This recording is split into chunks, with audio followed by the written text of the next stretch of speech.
पुरुषोत्तम भगवान श्री स्वामी नारायण ने 3 अप्रैल सन 1781 के दिन उत्तर भारत में अयोध्या के निकट स्थित छपिया गांव में मनुष्य रूप में जन्म लिया। बाल घनश्याम के रूप में दिव्य लीलाओं से भरे बाल्यकाल के कुछ वर्ष उन्होंने छपिया में बिताए और कुछ वर्ष अयोध्या में बिताए और 29 जून सन 1792 की रात को वे नीलकंठ वर्णी के रूप में अयोध्या से गृह त्याग कर निकल पड़े, अनंत जीवों को अपना योग करवाकर उनका कल्याण करने के लिए एक कल्याण यात्रा पर। अमरपुर, नैमिषारण्य, बरेली, नारदवन, हरिद्वार, श्रीपुर, गौरीकुंड आदि स्थानों से होते हुए उन्होंने केदारनाथ की यात्रा की। केदारनाथ से सीधे बद्रीनाथ जाने का अति विकट मार्ग लांघकर उन्होंने बद्रीनाथ की यात्रा की और आगे घोर शीत ऋतु में भी बद्री वन में कठोरतम तपश्चर्या करके विश्व के सबसे ऊंचाई पर स्थित प्रदेश तिब्बत में हिमालय के उत्तुंग बर्फीले पर्वत शिखरों को पार करके उन्होंने मानसरोवर जाकर निवास किया।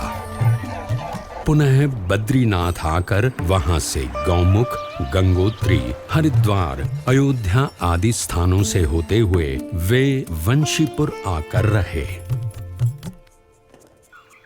और अयोध्या से गृह त्याग करने के लगभग 1 वर्ष की यात्रा के बाद नीलकंठ वर्णी बढ़ चले वंशीपुर से मुक्तिनाथ की ओर।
कुछ लेना न देना, मगन रहना, भजन करना रे भजन करना, भजन करना रे भजन करना।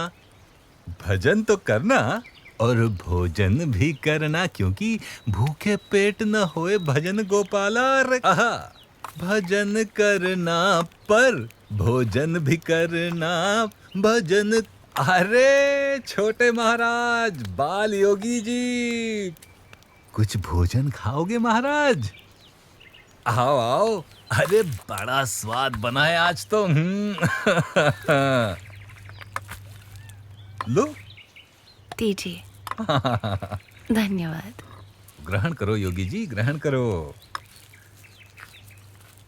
यात्रा पर निकले हो? जी हाँ। कुछ सामान नहीं है साथ में? वैसे तो मेरे पास भी और कुछ खास सामान नहीं रहता, पर हाँ, अपने भोजन का प्रबंध करने का सारा सामान मैं अपने पास ही रखता हूँ। वो क्या है कि मुझे भाई भोजन हमेशा बढ़िया चाहिए, एकदम स्वाद। वैसे आप खाने का प्रबंध कैसे कर लेते हो? कुछ साथ में तो नहीं रखते? कुछ ये खाने लायक तो नहीं दिख रहा आपके पास, कमंडल वगैरह के अलावा? सामान की क्या आवश्यकता है? बस इस शरीर को जीवित रखा जा सके उतना प्रबंध हो जाता है और वही पर्याप्त है। बात तो सही है, लेकिन खाने। अरे अरे अरे अरे महाराज, अरे ये क्या कर रहे हैं छोटे योगी जी? अरे अरे अरे सत्यानाश, सारी मेहनत पानी में मिला दी आपने। ऐसे पानी मिलाकर भोजन कौन करता है महाराज? इसमें स्वाद क्या आता है और आनंद क्या आता है इसमें? स्वाद तो परमात्मा की मूर्ति का आता है और आनंद भी उनके स्वरूप का, निज स्वरूप का ही आता है।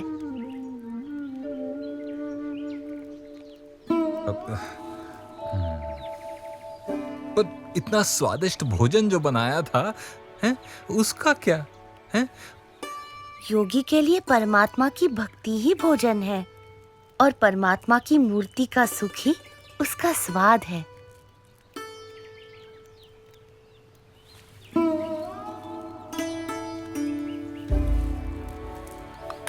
धन्यवाद सन्यासी जी। बाली होगी, धन्यवाद तो मुझे आपका करना चाहिए कि आपने मुझे इस स्वाद लोलुपता से अवगत कराया महाराज, और निस्वाद होने की सीख दी। कुछ लेना न देना, मगन रहना, और भोजन नहीं, अब भजन ही करना। भजन करना रे भजन करना।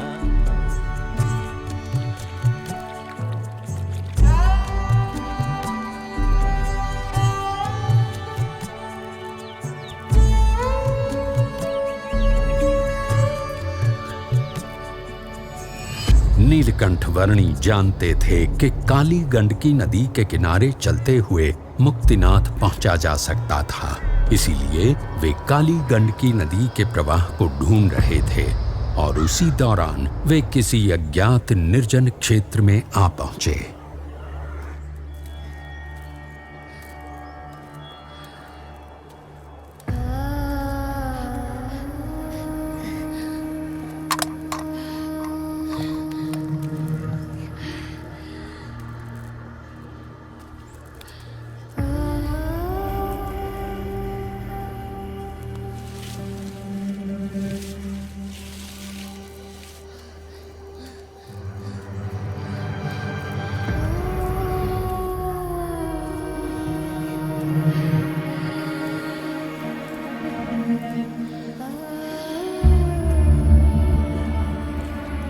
इस सुनसान क्षेत्र में धरती पर खाने या पीने के लिए कुछ भी नहीं था और आकाश में शिकारी पक्षियों के झुंड किसी भी पशु या मनुष्य के शरीर को अपना भोजन बनाने के लिए आतुर थे।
निरंतर 3 दिनों तक भूखे प्यासे रहने के बाद यदि किसी भी सामान्य मनुष्य को पानी मिल जाए तो उसके लिए तत्काल पानी पी लेने से अधिक प्राथमिकता और कुछ भी नहीं हो सकती थी।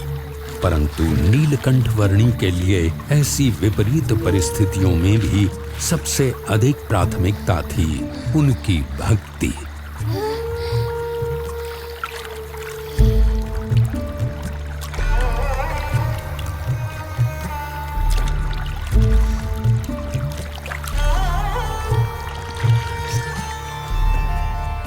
सब ही प्रकार से जीव सौंपे सो उत्तम भक्त कहावे। नेपाल प्रदेश में बालेवा गांव के पास नीलकंठ वर्णी को काली गंडकी नदी का प्रवाह मिल गया, जो अब मुक्तिनाथ तक पहुंचने का रास्ता तय करने के लिए उनका पथ दर्शक था।